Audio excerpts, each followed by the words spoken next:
Hello everyone, welcome back to Banking with Bhuvi. ಇವತ್ತು day 18 of 21 days challenge. ಈ ಚಾಲೆಂಜಲ್ಲಿ ನಾನು daily 3 ಪಜಲ್ಸ್ನ solve ಮಾಡ್ತಾ ಇದ್ದೀನಿ. ಇದು ಇವತ್ತಿನ ಮೊದಲನೇ ಪಜಲು. ಇಂಗ್ಲೀಷಲ್ಲೂ ಇದೆ, ಕನ್ನಡದಲ್ಲಿ ಕೂಡ ಇದೆ.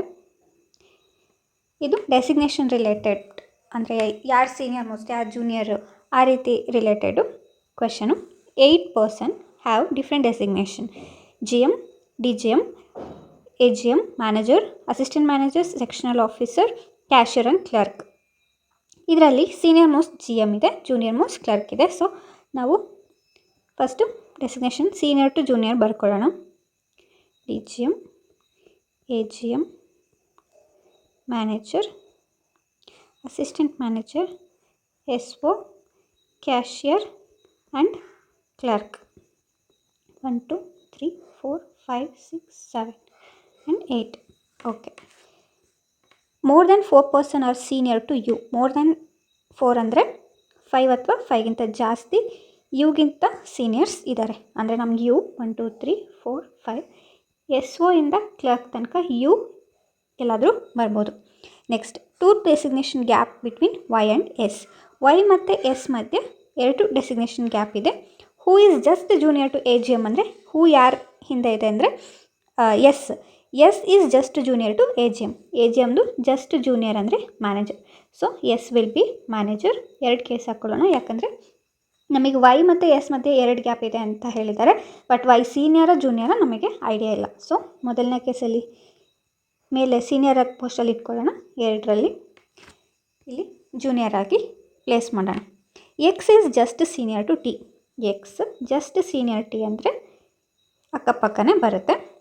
But he is not GM. ಯಾರು? X is not GM. So X is not GM. Next, T is senior to Z. T senior to Z. Z is not junior to W. Not junior ಅಂದರೆ Z is senior to W. Z is senior to W. Next, the number of person junior to X is same as number of person senior to Y. So ಇವಾಗ ಏನಾಗುತ್ತೆ, X ಮತ್ತು Y ಪೇರಲ್ಲಿ ಬರುತ್ತೆ.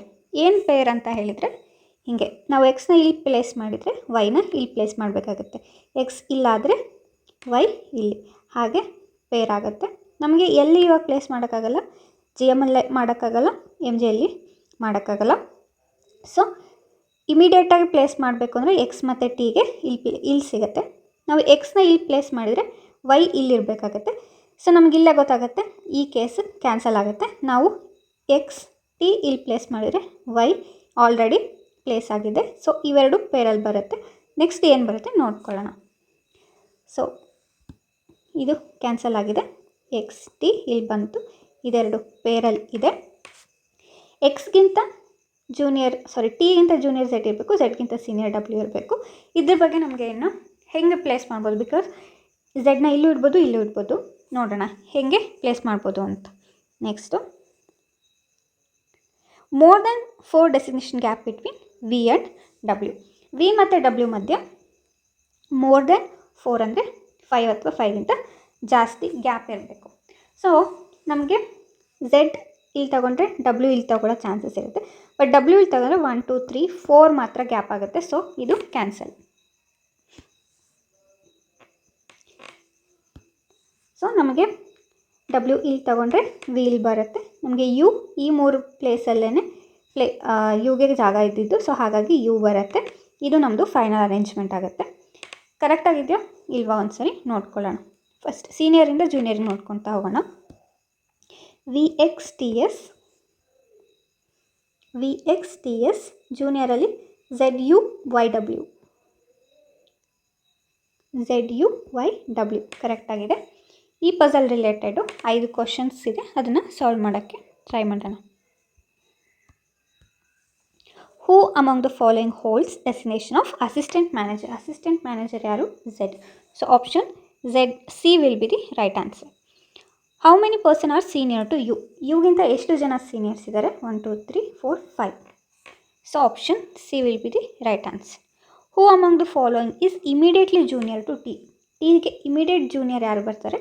S. So option B will be the right answer. 4 of the following are alike ಅಂದರೆ ಕೆಳಗೆ ಕೊಟ್ಟಿರುವ 5 ಆಪ್ಷನ್ಗಳಲ್ಲಿ 4 ಒಂದೇ ರೀತಿ ಇರುತ್ತೆ, ಒಂದು ಯಾವುದು ಗುಂಪಿಗೆ ಸೇರಿದ ಪದ ಇದೆ, ಅದು ಯಾವುದು ಅಂತ ನೋಡೋಣ.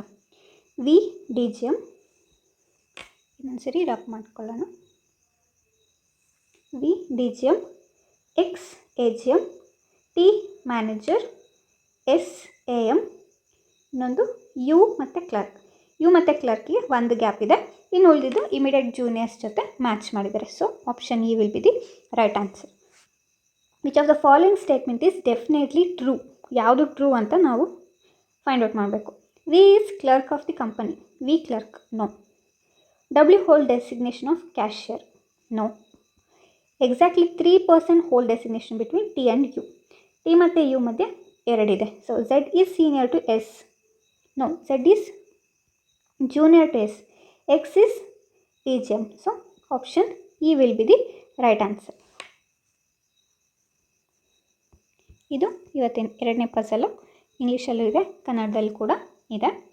ಸಾಲ್ವ್ ಮಾಡೋದಕ್ಕೆ ಟ್ರೈ ಮಾಡೋಣ. 7 students PQRSTUV take admission in school in 7 different days of week. ಇದು ವೀಕ್ ಡೇಸ್ ರಿಲೇಟೆಡು. ಸೊ ಎಲ್ಲಿಂದ ಶುರು ಆಗುತ್ತೆ? ಸಂಡೆಯಿಂದ. ಕೆಲವೊಂದು ಮಂಡೆಯಿಂದ ಶುರು ಆಗುತ್ತೆ ಅಂತ ಕೊಡ್ತಾರೆ, ಕೆಲವೊಂದು ಫ್ರೈಡೆಯಿಂದ ಶುರು ಆಗುತ್ತೆ ಅಂತ ಕೊಡ್ತಾರೆ. ಸೊ ಎಲ್ಲಿಂದ ಶುರು ಮಾಡಬೇಕು ಅದು important. Sunday, Monday, Tuesday, Wednesday, Thursday, Friday and Saturday. 1 2 3 4 5 6 7. Okay, we takes admission on one day after Thursday. After Thursday ಅಂದರೆ 2 ಆಪ್ಷನ್ ಸಿಗುತ್ತೆ, 1 2. Next, as many students take admission between S and P, S P same number as we P. ಅಂದರೆ P ಮಿಡಲಲ್ಲಿ ಬರುತ್ತೆ, S ಮತ್ತು V ಮಧ್ಯೆ same gap ಇರುತ್ತೆ ಅಂತ ಆಗುತ್ತೆ. U takes admission just after the day which Q takes the admission.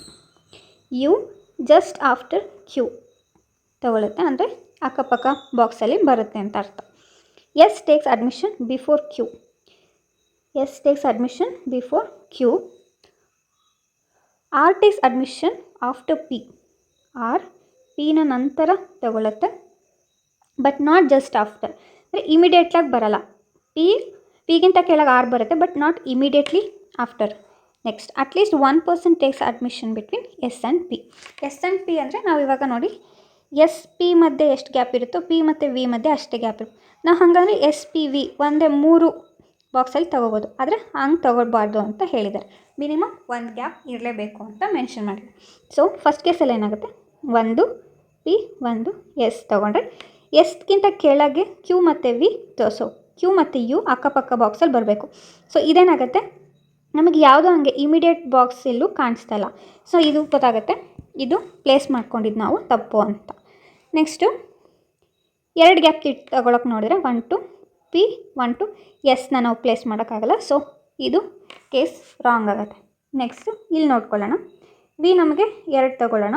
ಒಂದು gap ಬಿಟ್ಬಿಟ್ಟು ನೋಡೋಣ, ಇನ್ನೊಂದು 2 ಗ್ಯಾಪ್ ಬಿಟ್ಬಿಟ್ಟು ನೋಡೋಣ. ಇಲ್ಲಿ ನಮಗೆ ಈ ಕೇಸಲ್ಲಿ ಇಲ್ಲೇ ಗೊತ್ತಾಗುತ್ತೆ, ಎಸ್ಸಿಂದ ಕೆಳಗೆ ಕ್ಯೂ ಮತ್ತು ಯು ಇಮಿಡಿಯೇಟಾಗಿರಬೇಕು, ಬಟ್ ಎಲ್ಲೂ ಜಾಗ ಇಲ್ಲ ಅಂತ. ನೆಕ್ಸ್ಟ್, ಈ ಕೇಸಲ್ಲಿ ಏನಾಗುತ್ತೆ, ಎಸ್ ಕೆಳಗೆ 2 ಪ್ಲೇಸಲ್ಲಿ ನಮಗೆ ಇಮಿಡಿಯೇಟ್ ಖಾಲಿ ಇರೋವಂಥ ಬಾಕ್ಸ್ಗಳಿದೆ, ಬಟ್ ಕ್ಯೂ ಯು ಇಲ್ಲಿ ಯಾಕೆ ಬರಲ್ಲ ಅಂತ ಹೇಳ್ತಾ ಇದ್ದೀನಿ ಅಂದರೆ, ಪಿ ನಂತರ ನಾವು ಆರ್ನ ಪ್ಲೇಸ್ ಮಾಡ್ಕೋಬೇಕು. ಕ್ಯೂ ಮತ್ತು ಯುನ ನಾವೇನಾದರೂ ಇಲ್ಲಿಟ್ಟರೆ ಆರ್ಗೆ ಜಾಗ ಇರಲ್ಲ. ಸೊ ಕ್ಯೂ ಯು ಇಲ್ಲಿ ಬರುತ್ತೆ, ಪಿ ಆದಮೇಲೆ ಆರ್ ಬರಬೇಕು, ಬಟ್ ಇಮಿಡಿಯೇಟಾಗಿ ಇರಬಾರ್ದು ಅಂದರೆ ಆರ್ ಇಲ್ಲಿ ಬರುತ್ತೆ. ಉಳಿದಿರೋದು ಯಾವುದು, ಟಿ. ಸೊ ಇದು ಫೈನಲ್ ಅರೇಂಜ್ಮೆಂಟ್. ಇದು ಸರಿನಾ ತಪ್ಪ ನೋಡ್ಕೊಳ್ಳೋಣ ಫಸ್ಟಿಂದ. S Q U P T R V ಸರಿಯಾಗಿದೆ. ಈ ಪಜಲ್ ರಿಲೇಟೆಡು ಕ್ವೆಶನ್ಸ್ನ ನೋಡ್ಕೊಳ್ಳೋಣ. Who among the following takes admission on Wednesday. Wednesday ಯಾರು, P. So option D will be the. On which day does R take admission. R ಯಾವ ದಿನ, Friday. So option D right answer. Who takes admission immediately before P. ಪಿದು immediately before ಯಾರಿದ್ದಾರೆ, you. Option B will be the right answer. How many students take admission between Q and R. Q ಮತ್ತು R ಮಧ್ಯ 1 2 3 option C. If T takes admission on Thursday, okay, who among the following takes admission on Saturday? So option D will be the right answer. ಇವತ್ತಿನ ಮೂರನೇ puzzle ಇದು, ಇಂಗ್ಲೀಷಲ್ಲಿದೆ, ಕನ್ನಡದಲ್ಲಿ ಕೂಡ ಇದೆ. 9 person live in 9 different floors. So number ಹಾಕ್ಕೋಬೇಕಾಗುತ್ತೆ, ಯಾಕಂದರೆ bottom numbered as 1 and top number as 9 ಅಂತ ಕೊಟ್ಟಿದ್ದಾರೆ. ಸೊ 1 2 3 4 5 6 7 8 9.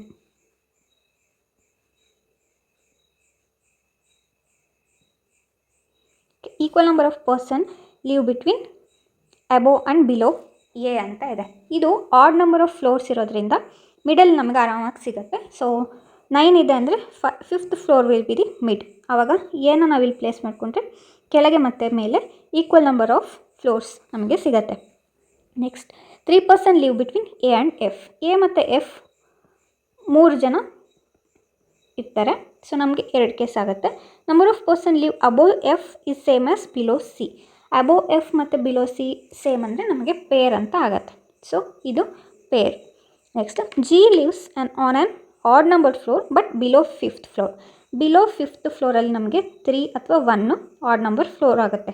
1 ಆಲ್ರೆಡಿ ಫಿಲ್ ಆಗಿರೋದ್ರಿಂದ 3ಅಲ್ಲಿ ನಾವು ಜಿನ ಪ್ಲೇಸ್ ಮಾಡ್ಕೋಬೇಕಾಗತ್ತೆ. Next B lives just above H. B just above H ಇರುತ್ತೆ and just below I. So ನಮಗೆ 3 ಖಾಲಿ ಇರೋವಂಥ ಜಾಗ ಬೇಕಾಗುತ್ತೆ. ಆ ಥರ ಇರೋದು ಇಲ್ಲಿ. ಸೊ ನಾವು ಐ ಬಿ ಹೆಚ್ನ ಇಲ್ಲೇ ಇಟ್ಕೋತೀವಿ, I B H. Next more than 2 person live between C and E. C ಮತ್ತು ಇ ಮಧ್ಯೆ ಮೋರ್ ದ್ಯಾನ್ 2 ಅಂದರೆ 3 ಅಥವಾ ಅದಕ್ಕಿಂತ ಜಾಸ್ತಿ. ಆ್ಯಂಡ್ ಹೂ ಲೀವ್ಸ್, ಹೂ ಯಾರು ನೆಕ್ಸ್ಟ್ ಇದೆ? E. So E lives above D.